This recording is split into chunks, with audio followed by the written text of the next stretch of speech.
Vous êtes-vous déjà demandé pourquoi vous commencez plein de choses avec enthousiasme, mais abandonnez toujours en cours de route? Pourquoi chaque lundi matin semble être le début d'une nouvelle vie, qui finit inévitablement avant la fin de la semaine? Si cela vous parle, rassurez-vous, vous n'êtes pas seul. Et non, le problème n'est pas que vous êtes paresseux ou sans volonté. C'est quelque chose de bien plus profond. Et une fois que vous le comprendrez, vous ne verrez plus jamais la motivation de la même manière. On nous a appris à croire que la motivation, c'est comme une batterie, qu'elle se recharge avec des vidéos inspirantes, des citations puissantes ou une bonne nuit de sommeil. Mais la vérité, la motivation n'est pas une batterie, c'est un feu. Et un feu, s'il n'est pas entretenu, finit toujours par s'éteindre. Vous pouvez allumer ce feu avec une étincelle d'enthousiasme, mais si vous ne mettez pas de ce bois, il ne tiendra jamais. Et ce bois, c'est l'habitude, la clarté et surtout, le sens.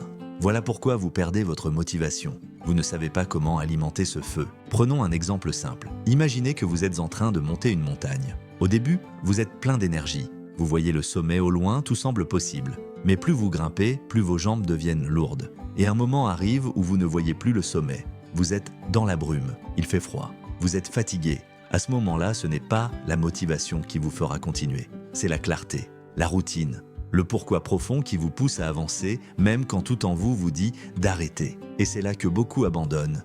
Ils attendent que la motivation revienne au lieu de construire un système qui les fait avancer même sans elle. Alors, que faire ? Comment éviter cette chute libre dans laquelle vous perdez toute envie, tout élan, toute discipline? Premièrement, arrêtez de dépendre de la motivation. Elle est comme une amie imprévisible. Parfois elle vient, parfois elle disparaît sans prévenir. Comptez plutôt sur un plan clair. Quelles sont vos priorités? Que devez-vous faire chaque jour, même en mode automatique? Ensuite, simplifiez. Trop de gens échouent parce qu'ils veulent changer toute leur vie en une semaine. Non, changez une chose, une seule. Faites-en une habitude. Et ensuite, ajoutez une autre. Le vrai progrès vient de l'effet cumulé, pas de l'explosion initiale. Et surtout, reconnectez-vous avec votre pourquoi. Pourquoi faites-vous ce que vous faites? Pourquoi vous levez-vous le matin? Ce pourquoi est votre carburant quand tout le reste vous lâche. Écrivez-le, relisez-le, respirez-le. Parce que c'est lui qui vous rappellera, dans les moments durs, que ce que vous faites a du sens.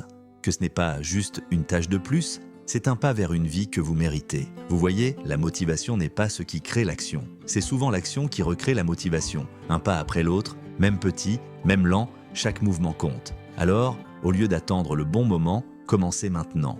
Même si vous n'êtes pas prêt, même si vous doutez. C'est justement dans l'action que la clarté revient, que la confiance renaît, que l'énergie se reconstruit. Et vous verrez, plus vous avancez, plus vous devenez cette personne que vous avez toujours voulu être. Si ce message vous a parlé, laissez un like, partagez-le avec quelqu'un qui en a besoin et abonnez-vous à la chaîne pour plus de contenus inspirants. Ensemble, on avance, à bientôt.